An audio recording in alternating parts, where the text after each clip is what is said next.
In this video, I'm going to talk about the new features and demonstrate them in the software 6.1 update. So the first feature I'm going to show you is that now there is a new option. You can display your remaining range in percent instead of kilometers. So let's see if you go to language and units here, and then here well, before it says charging and something, and now it says energy and charging. So if you switch it to energy, you will now see that it will display it as percent and not kilometers. However, I think why not show both, both kilometers and percent. There is still space for it, because what I'm going to talk about later, it makes more sense to show both kilometer and percent.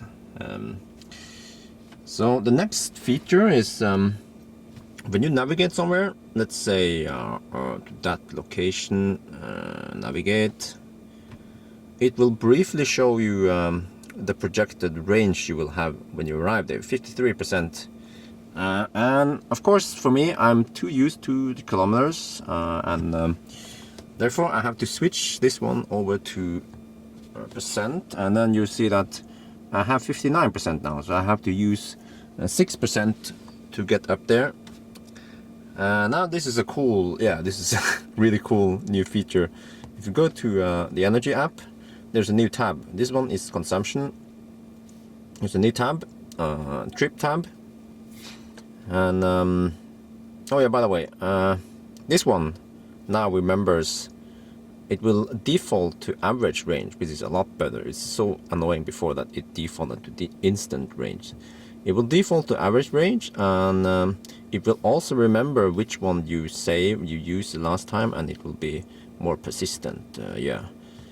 Anyway, going back to this one, this is one of the new cool features, is that it will display how your trip will be. Let's see, maybe I should pick another destination that is a bit more interesting.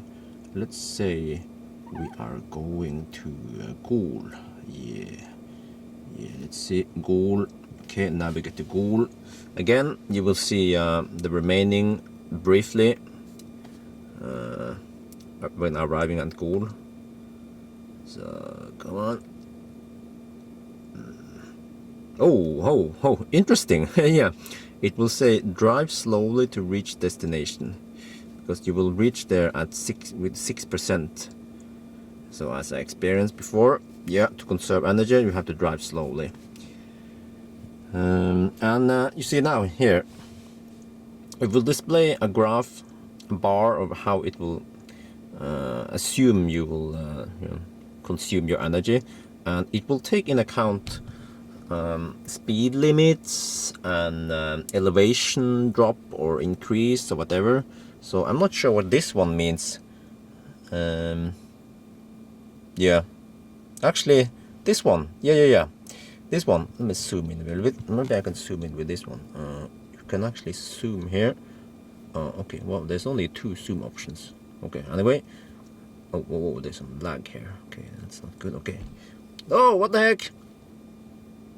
Okay. Anyway, this one, you see that you will actually, you lose a lot of energy and then you gain some, because that's probably at Lietoppen, which is at top of a hill, and then you regen energy. So this is cool. Also, when you start driving, the actual consumption will be on a second graph. So if you drive, let's say you consume more than the car guesses, then your graph will be lower than this one. If you consume less, for instance, you drive slower or whatever, then the graph will be higher here. So I can't demonstrate that right now, but you get the idea. What this one doesn't, like I said, it will take into account elevation and speed limits, but it doesn't take some other factors, which is your actual driving speed and weather conditions, because wet roads will eat up some consumption, and also icy roads and snowy roads. Yeah, and what else? Yeah. Anyway, let's see. So that's pretty cool. I'm looking forward to trying this out. There's another cool feature is let's say you are going to this one supercharger in Lie. It will again briefly show you the percentage, and it will also show up here. Let's see, there you go. So I have 59%. I'm gonna arrive at the supercharger with 49%. You can also now press this one, and it will say, okay, you will arrive at 49%, and on a round trip, if you come back, you will have 38%. And if you don't have enough energy, it will also show you that. So let me again, maybe I should use history. Let's see. If I go to Google, okay, car has to do some calculations. Alright. It should show you that you can't do a round trip. You have to charge there. So let's see. Oh, what the heck? Actually, no, I forgot about that. You see, if you can't do a round trip, then it doesn't show. Yeah. So that's interesting. Another thing I should show you while we are doing all the stuff here is if you navigate to a destination which is way too far, you won't be able to get there without charging. It will also let you know.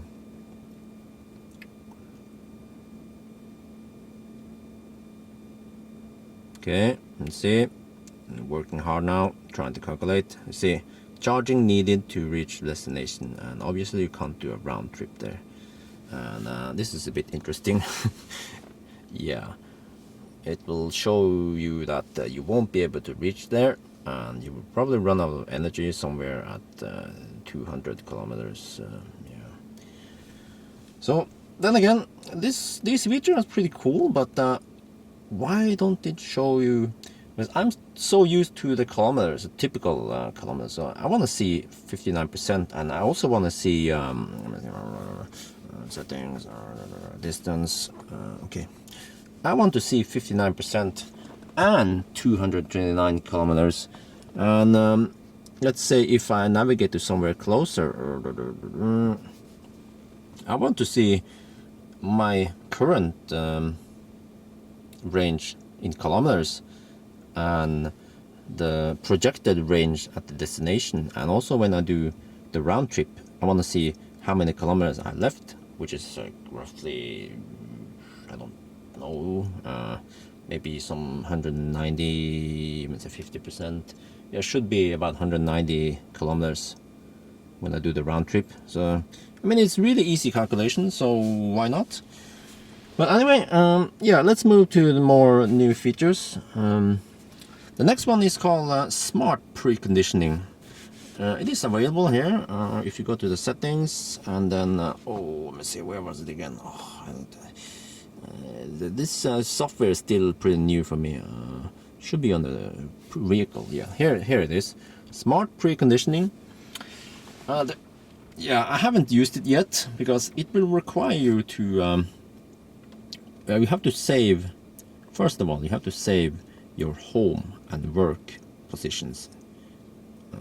I mean, if you want it to work at home, you have to obviously save your home, and same for the work. And you also need to have a regular, like more consistent times, because if you don't, if you have really inconsistent times like I do, the car won't recognize it, and it's not going to preheat for you. So basically what the preconditioning does is that it will preheat the car automatically for you. I don't know how long it does that and all that. So, I mean, does it run for half an hour, 1 hour, or 15 minutes or whatever? But that feature is, I don't know. Personally, I don't fancy it too much because I like to be in control, and I use the app a lot, so there's really no big deal to preheat the car half an hour before. So Yeah, and there's another problem if you want to use it.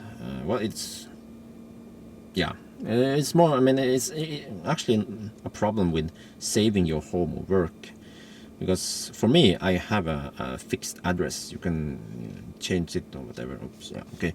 But some people, they live in a weird place where you don't have an address you can enter, and there's no way to let's say use this position as your home. You can only save it as a favorite. So because that could be a workaround. Plug it in at home, and it will be your home address. But I don't know. It's I guess it's not a too big deal. But yeah. Let's see, and then the next one is park assist. They improved the park assist. I have to actually look into some older videos because I never really noticed how it was. But basically what it does is that, let me show you. Maybe I'll do some live demonstration here. Okay, so now I'm in drive mode. I'm gonna reverse. Maybe I should buckle up even if I'm on the parking lot. Okay, I'm gonna put the car in. Oh yeah, I'm actually. Oh, not that one.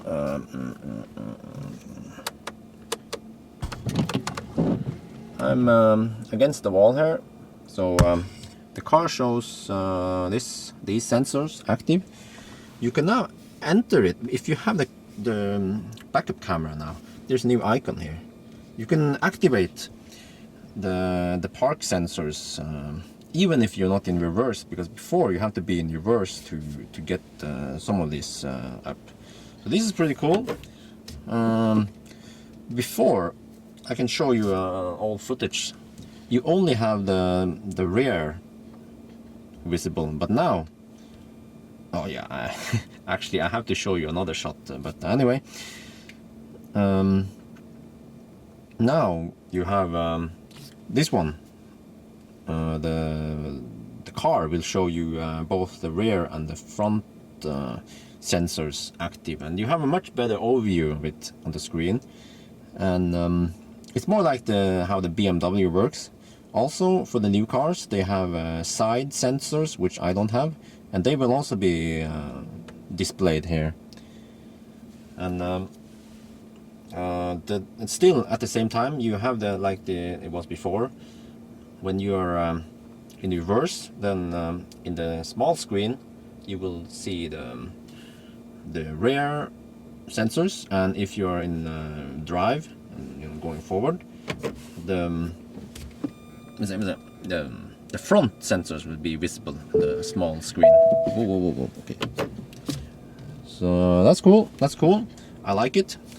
I like that you can activate it even if you're going forward. So. And another nice feature is that it is now possible to close it. Sometimes I'm just backing up and I want to stop the music or do something else, and on the old software it was kind of stuck on that mode. So now it's pretty easy to just close it. Just press on the X and you can do other things while you are still in reverse. So that's cool. That's cool. Good improvements. Yeah. Oh yeah. Now you also have the reverse camera guidelines. So that's something I wanted for a long time. I've seen other cars have it. So what the heck? It was about time that this car also got it. However, I still think it should be in a better color, because gray, as you see here, it will blend into the snow, it will blend into the tarmac, so it should be more like a yellow or green or whatever. So, but I guess that's a small fix they can do if enough people complain about it. But it's nice to have that feature. So the next one is about calendar. So I'm not going to show you anything about it, because as for me, I never used the calendar. I tried to figure it out, and I will just show you the notice here. Where is it again? Okay, it's a little bit lower here. So basically, it says that the calendar has been improved. You can now, it will search for the first possible phone number and you can dial it from the event. You can also see different info about the event, about the conference code and conference number or whatever, and if there's a link to that event website, you can click on it and it will open in the car's browser. So that's pretty cool. Yeah, maybe one day I will start using that. I don't know. Next feature is about the media app. So let's see, let me bring media app. Oops. Old habit, I always like it at the bottom, and then I always like to have navigation on the top. And yeah, so the media app has been improved. So if you switch over to let's say this one, USB. Okay, there is now some new buttons here. Shuffle button and the repeat button. This one will repeat the song over and over again if you want to listen to that same song. This one will repeat, well, I haven't figured it out. I think it will repeat the whole album, but I tried to play around with it and I'm not sure what the heck it does. It's supposed to repeat the album, I think, yeah. But when I switch this off, it will still repeat the album. Let's see. You see? Okay, I'm gonna scroll through the album and it will still repeat it, so I'm not sure what the heck. The only difference I see is that I can't go back here, but if I activate the repeat, I can go back. So, okay. Another nice feature they did was that it will now remember that position. That annoyed the heck out of me before. So let's say, you see, I was listening to this song, or let's say we can go to another song. Okay, this one, you go here to 1 minute, about 1 minute. If I switch to, I want to listen to this one now, and also if I exit the car or whatever, and then I come back, it will remember, I mean, before, it will forget what I played on the USB, but now it will actually remember it. Not only that, but it also saves the position, which is freaking nice, because that was something my old car, BMW, had. So yeah, it's good that they do these small improvements, and this one is not documented in the change list, but it has something to do with the podcast, because the podcast also remembers the position. So I guess they implemented something and they probably reused some code, and this one was also updated. So that's cool. Yeah, speaking of the podcast, I can't show you here, but the podcast can now be paused and it can be skipped back and forward. You just, pretty much do it like you do with a USB. Yeah. And as I said, it will remember the last position, which is even more useful for podcast. Yeah. The next one is, let me see, I had to switch on some lights here. Okay, on. Next one is these buttons, the two right buttons on the steering wheel. They have been simplified. So again, I don't remember how it was before, but yeah, because I mostly use this button, this scroll here. This one I use to dim up and down the display. Yeah, it's really useful. What they did is that if you press this button, the top one, when you are connected to the phone, it will access the phone's, well, you can either, okay, if I do the top button, I can now access the contacts. Okay, there you go, you can access the contacts. And also when you call someone, let me see, So if you say that you want to call, I guess it's easier to do this one. Tesla support. Okay. So if you are in the middle of a phone call like this, you now have call options here. Takk for at du ringer Tesla Motors. Oh shit. Du vil nå få opplest dine valgmuligheter. Okay. Now you have some call options here. You can end call, mute call, hold call, whatever. So I guess it's nice. I'm usually, when I call someone, I have this tab open. And there's a big red button at the end call. So for me, it's faster to do this. But I guess if you want to use the steering wheel, you can also, like let's say, click here. Oh, why did I end the call? Anyway, yeah, you could end the call from the steering wheel. Okay. Anyway, moving on to the next feature. Let's see.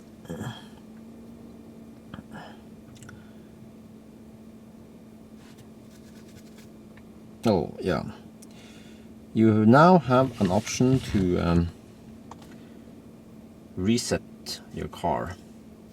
So if you go to settings, and here you have service and reset, and here you can now do a factory reset. It will require you to enter your email address and password, same one as you use to access your app or your website, and it will then reset everything. I guess everything, name, all the settings and everything, which is nice when you want to sell the car. Again, I have an idea that why don't they implement an import or export option where you can export your settings to a USB or something, and if you borrow someone else's car or whatever, you can bring that USB stick, plug it in, and load your settings. So that would be pretty cool. Let's see, I think we're getting close to the end now. It's going to be a long video. So, oh yeah. You can now open the charge port with a key fob. So hold it down for 3 seconds and it will open the charge port. And that feature is freaking nice. Holy shit. I can't tell you how many times I went out of the car and you know, I use type 2 cable a lot, and that one doesn't have a button to open it, and I'm not too interested in getting one of those third-party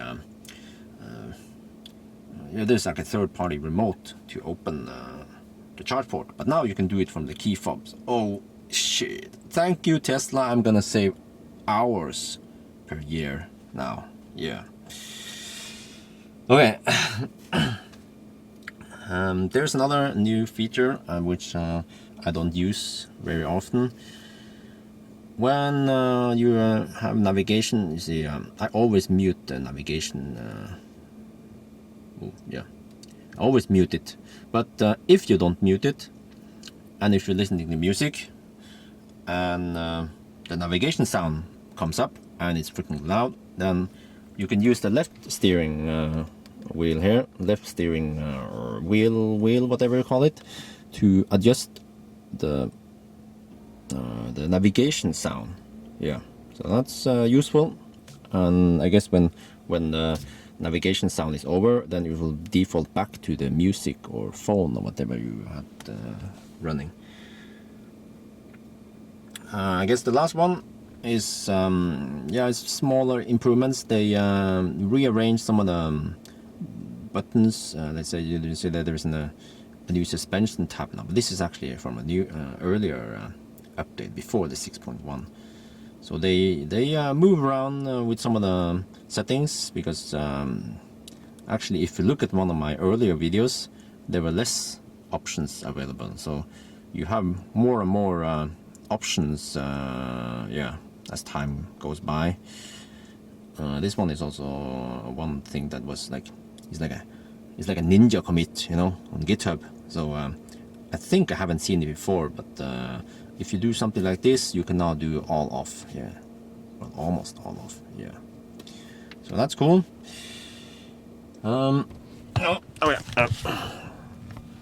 I think that's pretty much all the updates. So like like I mentioned in the video, what was it again?